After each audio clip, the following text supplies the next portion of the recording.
Now we are going to put some data, information, statistics onto what development is, what a developed country or developed economy is, and what a developing country or developing economy is. One of the things that we have to look at is standard of living, which is a generalization. What sort of access do people have in a society to healthcare, expendable income, education? We want to look at agricultural employment, access to education, access to healthcare, as I mentioned, access to clean water and sanitation.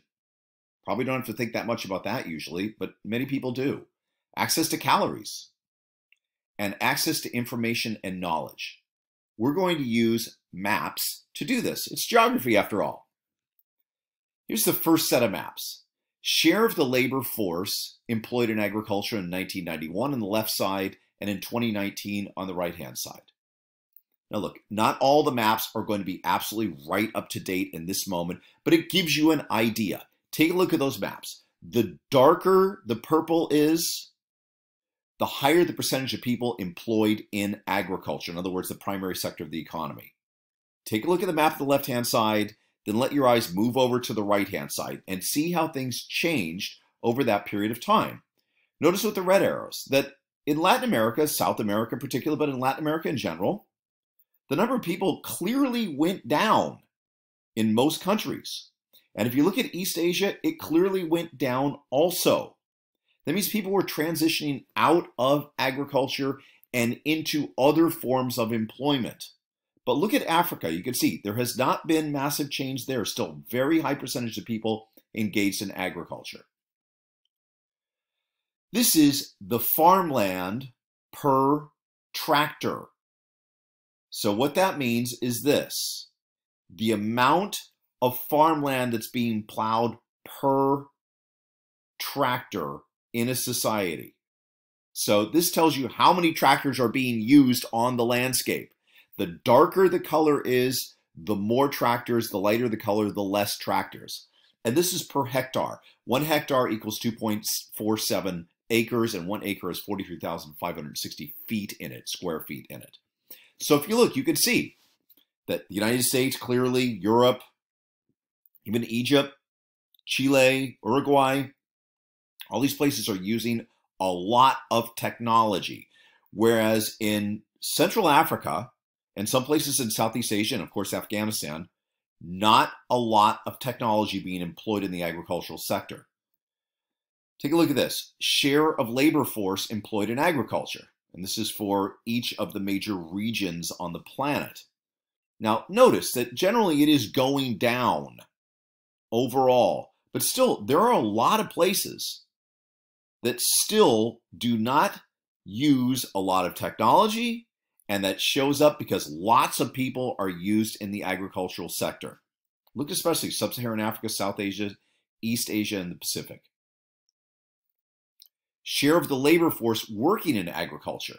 Well, I mean, okay, these are all European countries because this is where the data is coming from. So we have from the 1300s to 2012. But I mean, look at it. Rapid decrease once you begin to hit the 1800s because of the Industrial Revolution. How about this? Pupil-teacher ratio for primary education. That means the number of students per teacher in the classroom. The darker the color, the fewer the number of students per teacher on the left-hand side. Take a look at that. And notice this, that obviously if there are 12 students per teacher in a classroom, that teacher has more access to the students, each individual student, than if there are 50 students per teacher in a classroom. And now look at the right-hand side and look at literacy rates. And you can see that there is definitely some correlation. Is it causation? Maybe. Now, this is literacy rates from 1475 to 2015. And you can see all those places: Russia, the United Kingdom, Netherlands, Argentina, Costa Rica, Israel, Singapore, China, Macau, Peru, Thailand, world, and India. So this is spread around the world. But notice this, the trend is up, increasing rates of literacy. But notice this also, literacy varies by age group. With the older age groups in countries that tend to be less developed, so look at Africa, look at India, South Asia, some of the Middle East, bits of Latin America, just notice that the older people have higher rates of illiteracy. The younger people have higher rates of literacy because there's been a huge movement on the planet to get people literate. But this has mostly benefited younger people. If you're 75 years old and you're illiterate, it's not likely you are ever going to become literate. If you're 5 years old and your parents are illiterate, but there's a school in your town or village, the chances increases that you are now going to be able to be a literate person. Take a look at public school spending in the United States per student. It's kind of interesting. Why is Alaska so high? It's because people are spread out in Alaska. What about New York?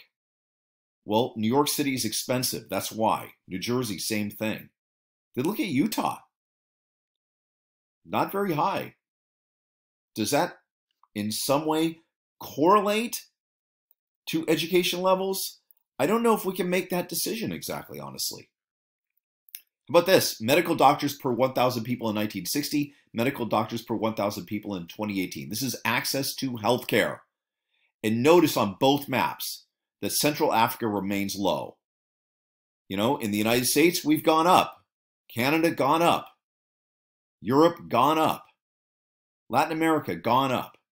But notice, unfortunately, Central Africa remains relatively stagnant. Not a lot of access to healthcare. How about the share of population with access to safely managed drinking water? Something that we don't think that much about. You know, in North America, most people have access to it. Even Brazil, look at that. Chile. I've been to Chile. You can drink the water pretty much everywhere there. You don't have to worry about it. All throughout Europe. Even some places in Central Asia. But then in other places, like, again, Central Africa, not a lot of access to good drinking water. And we all know about Mexico. You know, a lot of people have access to drinking water, good, clean drinking water in Mexico, but not everybody. Death rates from diarrheal diseases, 1990, and then in 2017. Well, where are you going to get this from? One of the places you get this from is from bad drinking water. Those things seem to be related to each other.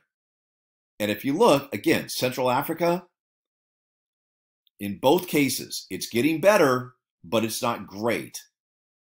And if you look at much of the rest of the world, this has improved significantly.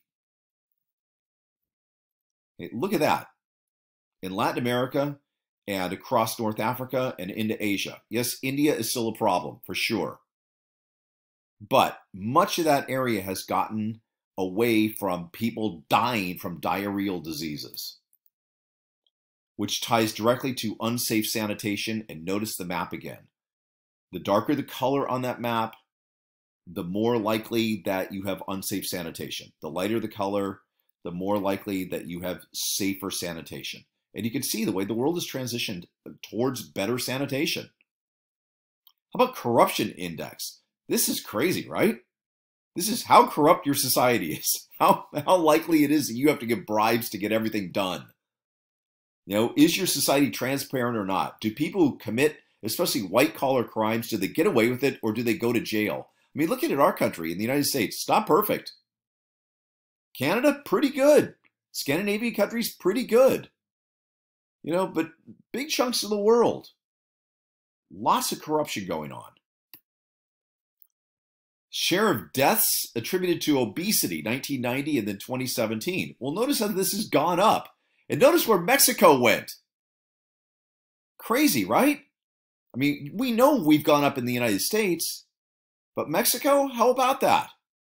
And then look all across North Africa and into the Middle East. It's increasingly a problem for people because people have gone from one type of way of making a living to a different way of making a living. Look at that on the right-hand side. Look at the way this has increased. Access to mobile phones in 2000 and then 2019. Well, I mean, this has gone up almost across the board on the planet. where almost everybody, when you walk around on this planet, you can see people have access to cell phones, which means access to information, which means potentially access to knowledge. And increasingly, we are globally connected with each other. Now, I'm not going to be the first person in history to point this out, that there is somewhat of a North-South divide with the United States and Canada and North America, and then Europe, the Russian sphere, Japan, South Korea, and then the anomaly, Australasia, which is Australia and New Zealand, tending to be the more developed countries, and then the countries that are outside of that, the countries south of them, tend to be the less developed countries. Now, I would argue that Argentina, Chile, Uruguay, of course, Israel, even South Africa, Singapore, clearly, these countries are all in the kind of developed or really, really close to developed component or part or stage.